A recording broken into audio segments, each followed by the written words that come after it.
अस्सलामुअलैकुम दोस्तों, मैं हूँ एहसानुल्लाह और आपको वेलकम करता हूँ ईटा स्मेशर के प्लेटफॉर्म पर, जहाँ से आज हम प्रॉपर कोर्स स्टार्ट करने जा रहे हैं फर्स्ट ईयर कंप्यूटर साइंस का। आप देख रहे हैं हमारे पास ये बुक पड़ा हुआ है, ठीक है। ये हमारा पास एक बुक जो कि कंप्यूटर साइंस का फर्स्ट ईयर है। हम इसको इंशाल्लाह डिटेल में पढ़ेंगे। मैं आपको यहाँ किताब से भी पढ़ाऊँगा और इससे आपके लिए एक नोट्स प्रॉपर तैयार करूँगा। तो प्लीज़ आप उस नोट्स को अपने साथ नोट करिए, मतलब अपनी कॉपियों में लिखे, ताकि आप एग्ज़ाम के लिए भी तैयार रहे और मेंटली भी आप तैयार रहिए, ठीक है। तो हमारे पास पहले नंबर पर आता है इंट्रोडक्शन टू कंप्यूटर, ठीक है। Introduction to computer. अब हम इस बुक से जो है ना अब इंट्रोडक्शन भी करेंगे और इसके अलावा जितने भी मतलब MCQs है वो भी कवर करेंगे, ठीक है। Introduction to computer. In today information age, computer are used in every walk of life for different process, for different purpose. मतलब ये कि हमारे पास जो अब इंफॉर्मेशन का दौर है, एज का मतलब अब इंफॉर्मेशन का जो दौर है, हम कंप्यूटर इस्तेमाल कर रहे हैं ज़िंदगी के हर मोड़ पर, ज़िंदगी के हर कदम पर, मुख्तलिफ़ कामों के लिए, मुख्तलिफ़ मकसद के लिए, ठीक है। The computer are found in many devices. Computer जो है ना हमारे पास बहुत से शक्लों में दस्तियाब है। MP3 प्लेयर आपके पास हो गया, मतलब आपके पास एक MP3 device. To fighter aircraft, मतलब जब जहाज़ भी एक हमारे पास क्या है, ये एक कंप्यूटर है। And form toys to industrial robot, हमारे पास जितने भी रोबोट्स है या गाड़ियाँ वगैरह जिसमें हमने मतलब आवाज़ें लगाई हुई होती हैं, ये सारे जो है ना ये कंप्यूटर है, ठीक है। They have made the life of में ईजी एंड कंफर्टेबल, मतलब ये कंप्यूटर ने हमारे पास किया हुआ है, या ये जो सारे डिवाइस है उन्होंने किया हुआ है हमारी ज़िंदगी के, उन्होंने हमारी ज़िंदगी को आसान बना दिया है और कंफर्टेबल आरामदेह बना दिया है, ठीक है। अब हमारे पास कंप्यूटर का डिफिनीशन है जो कि बुक के हिसाब से मैं आपको पढ़ा रहा हूँ। A computer is an electronic device that accepts input data and instruction with the help of input devices, store them until need and process it and then produce the output as a result with the help of output devices. मैं आपको जो है ना इस definition को explain करूँगा और इसको जो है ना मैं आपको एक शॉर्ट फॉर्म में तैयार करूँगा, ठीक है। अब कंप्यूटर जो है ना वो कंपोज होता है सेंट्रल प्रोसेसिंग यूनिट से, मतलब कंप्यूटर जो है ना हम इसको कहते हैं कि हमारे पास CPU है, ठीक है, कंपोज होगा। अब इनपुट डिवाइस हमारे पास हो गए, आउटपुट डिवाइस हमारे पास हो गए, मतलब ये सारे डिवाइस हमारे पास क्या है, कंप्यूटर इससे बना हुआ है। Primary storage, secondary storage and communication devices. The CPU is the main component of computer interpret and execute instruction, और CPU हमारे पास मेन कंपोनेंट है जो कि कंप्यूटर को इस्तेमाल करने के लिए, कंप्यूटर को इस्तेमाल में लेने के लिए। अब ये सारे पॉइंट जो है ना मैं आपको एक नोट फॉर्म में तैयार करके दे रहा हूँ, ठीक है। पहले नंबर पर हमारे पास आता है इसका डिफिनीशन, इसका मीनिंग, ठीक है। पहले आपको कंप्यूटर का मीनिंग पता होना चाहिए, ठीक है, कि हमारे पास जो कंप्यूटर है वो किस चीज़ से बना है, ठीक है। अब हमारे पास पहले नंबर पर आता है मीनिंग, ठीक है। मीनिंग में आता है हमारे पास व्हाट इज़, कंप्यूटर का मीन क्या है, ठीक है। तो कंप्यूटर जो है ना ये एक लैटिन वर्ड से बना है। किस चीज़ से? एक लैटिन वर्ड से बना है हमारे पास। अब लैटिन वर्ड हमारे पास जो है वो दो फॉर्म में आया है। बहुत सारे किताबों में हमारे पास आता है कंप्यूट में, या दूसरे नंबर पर हमारे पास आता है कंपेचर। कंपेचर, ठीक है। ये लैटिन वर्ड से बना है, या इससे बना है, या इससे, या इन दोनों के कम्बिनेशन से बना है, लेकिन लैटिन वर्ड से बना है। ये दोनों हमारे पास क्या है, लैटिन वर्ड है, ठीक है। अब कंप्यूट और कंपेचर का इसका मतलब क्या है? तो कंपेचर का मतलब या कंप्यूट का मतलब है, कंप्यूट और कंपेचर का मीन कैलकुलेशन। क्या मतलब? कैलकुलेशन करना। कंप्यूटर और कंपेचर का मतलब हमारे पास क्या है, कंप्यूट करेगा मतलब कैलकुलेशन करेगा। हमेशा याद रखना कंप्यूटर जो है ना इसका बेस हमारे पास क्या है, कैलकुलेशन से बना है, मतलब ये हमारे पास क्या करेगा, कैलकुलेशन करेगा, ठीक है। अब इस यहाँ से मैं आपको एक डिफिनीशन प्रॉपर दे के जा रहा हूँ, ठीक है। एन इलेक्ट्रॉनिक डिवाइस, क्या? An electronic device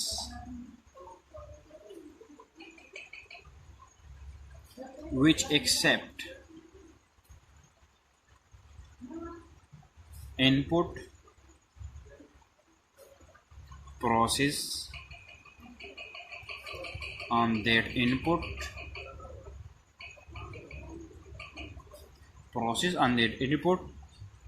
give output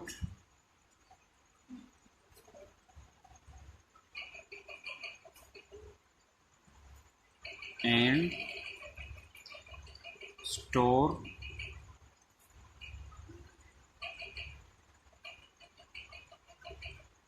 the data is called computer. अब हमारे पास कंप्यूटर जो है ना वो एक इलेक्ट्रॉनिक डिवाइस है। इलेक्ट्रॉनिक का मतलब यहाँ पर क्या है, इलेक्ट्रॉनिक और इलेक्ट्रिक दोनों में हमारे पास फ़र्क है कि अगर आप यहाँ पर मैं आपको एक सिंपल सा पॉइंट देता हूँ, इलेक्ट्रॉनिक जो है ना वो ज़्यादातर अपने पास क्या करता है, बैटरी या चार्ज को स्टोर करता है। अब आप कहेंगे कि हमारे पास कंप्यूटर जब बिजली होती है तो वो स्टोर नहीं करता, वो डायरेक्टली जो है ना स्विच ऑफ होता है। अब आप देखें यहाँ पर, अगर आपने ये मतलब देखा होगा जब आप कंप्यूटर को शट डाउन करते हैं या बिजली चली जाती है वो तो डायरेक्टली बंद नहीं होता, मतलब ये उसमें जो है ना वो लाइट्स होते हैं, वो इंडिकेटर्स, ये सारे थोड़ी देर तक चलती हैं। तो इस वजह से ये कंप्यूटर जो है ना अपने साथ थोड़ी देर के लिए बैटरी को या मतलब चार्ज को स्टोर करता है। तो इस वजह से हमारे पास क्या है, ये एक इलेक्ट्रॉनिक डिवाइस है। अब ये एक्सेप्ट करेगा इनपुट लेगा, ठीक है, इस इनपुट पर प्रोसेस करेगा, मतलब उन इनपुट पर फिर आउटपुट देगा और उसके बाद हमारे क्या देगा, स्टोर करेगा, ठीक है। तो उसको हम क्या कहते हैं, कंप्यूटर कह सकते हैं, ठीक है। अब इसका जो है ना मैं प्रॉपर एक्सप्लेनेशन आपको देने जा रहा हूँ, जो बहुत ज़बरदस्त एक्सप्लेनेशन है, आपको पसंद भी आ जाएगी एक्सप्लेनेशन। अब आपने ये समझे, ये हमारे पास एक इलेक्ट्रॉनिक डिवाइस है, ठीक है, इलेक्ट्रॉनिक डिवाइस है, ठीक है।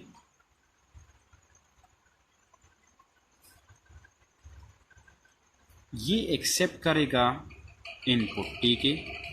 अब ये जो इनपुट एक्सेप्ट करेगा किसके ज़रिए करेगा, थ्रू इनपुट डिवाइसेस के ज़रिए करेगा, ठीक है। ये किसके ज़रिए करेगा, इनपुट डिवाइसेस के ज़रिए करेगा।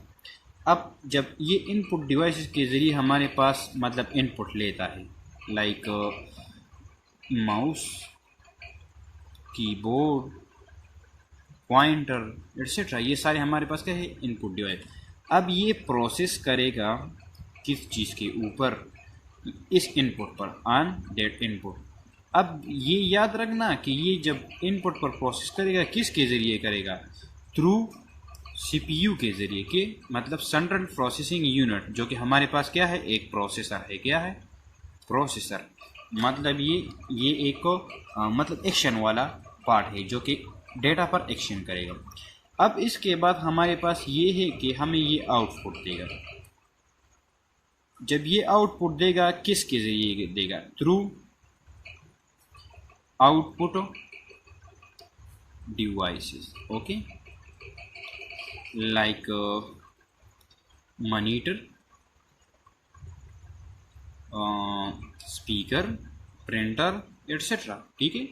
ये हमारे पास सारे क्या है, ये आउटपुट डिवाइस। अब ये जो आउटपुट है वो हमारे लिए स्टोर करेगा, ये कहाँ पर स्टोर करेगा हमारे लिए, ये जो है ना स्टोरेज डिवाइसेस में। किस में, स्टोरेज डिवाइसेस में हमारे पास हमारे लिए क्या करेगा, स्टोर करेगा। स्टोरेज डिवाइस हमारे पास क्या है, यूएसबी, मेमोरी कार्ड एट्सेट्रा, ये सारे हमारे पास क्या है, ये सारे जो है ना हमारे पास स्टोरेज डिवाइसेस के, ठीक है। अब यहाँ पर दो पॉइंट्स आप हमेशा याद रखना, जब इलेक्ट्रॉनिक डिवाइस जितने भी कंप्यूटर हमारे पास है वो जब इनपुट लेता है वो किस फॉर्म में लेता है, वो डेटा के फॉर्म में हमारे पास डेटा को एंटर करेगा, ठीक है। अब जिस डेटा पर भी प्रोसेसिंग हो जाता है, मतलब प्रोसेस हो जाता, अमल हो जाता है, तो वो किस फॉर्म में कन्वर्ट होता है प्रोसेस के बाद, वो इंफॉर्मेशन के फॉर्म में कन्वर्ट हो सकता है, ठीक है। इंशाल्लाह हम डेटा और इन्फॉर्मेशन को अगली आने वाली वीडियोज़ में पढ़ेंगे। लेकिन पहले कंप्यूटर डेटा लेता है और डेटा पर अमल करके इससे इंफॉर्मेशन जब बनता है तब उनको हम डेटा रेफ़र करते हैं, लेकिन वो डेटा नहीं होता, असल में किस फॉर्म में होता है, इंफॉर्मेशन में होता है, ठीक है। अब ये पॉइंट्स आपने तो नोट किए होंगे। अब इसके बाद दूसरे नंबर पॉइंट्स पर हमारे पास आता है, मैं आपको जो है ना ये नोट्स करवा के दे रहा हूँ, तैयार करवा के दे रहा हूँ, ठीक है। अब कंप्यूटर जो है ना कंपोजिशन किस किन कंपोजिशन इसका किया, कंपोजिशन आप कंप्यूटर किस चीज़ों से बना हुआ है, कंपोजिशन आप कंप्यूटर, ठीक है। तो कंप्यूटर हमारे पास पहले नंबर पर, इससे पहले हमने ये बता दिए, ये हमारे पास किस चीज़ से बना है, इनपुट डिवाइसेस से, ठीक है, आउटपुट डिवाइसेस, ठीक है। हमारे पास सीपीयू से बना हुआ है, ठीक है। इसके अलावा हमारे पास जो है ना स्टोरेज डिवाइसेस से, ठीक है। इसी तरह हमारे पास कम्युनिकेशन डिवाइसेस से, ये सारे जो है ना ये कंप्यूटर किस चीज़, इन डिवाइसेस से बना है, ठीक है, ठीक है। अब हमारे पास इसके अलावा जो है ना सॉफ्ट फॉर्म से बहुत सारे, मतलब प्राइमरी स्टोरेज, सेकेंडरी स्टोरेज, ये सारे हमारे पास क्या है। अब ये कंप्यूटर जो है ना इन चीज़ों से बना हुआ है। अब याद रखना कंप्यूटर का हमारे पास क्या है, मतलब मेन कंपोनेंट हमारे पास कंप्यूटर का क्या है। अब ये याद रखना मेन कंपोनेंट आपका कंप्यूटर, हमारे पास मेन कंपोनेंट अब कंप्यूटर जो है ना वो है सीपीयू, ठीक है। सीपीयू जो है ना हमारे पास क्या है, सेंट्रल प्रोसेसिंग यूनिट। तो ये हमारे पास क्या है, ये सारे जो है ना मेन कंपोनेंट। अब आपको अगर इस लेक्चर में कोई मसला लगा हुआ हो या कुछ पॉइंट्स आप क्लियर नहीं कर पाए तो प्लीज़ आप कमेंट कर दीजिए और हमें बताइए, ताकि हम इससे मतलब आने वाली वीडियो में आपका मसला हल कर दें। Thank you.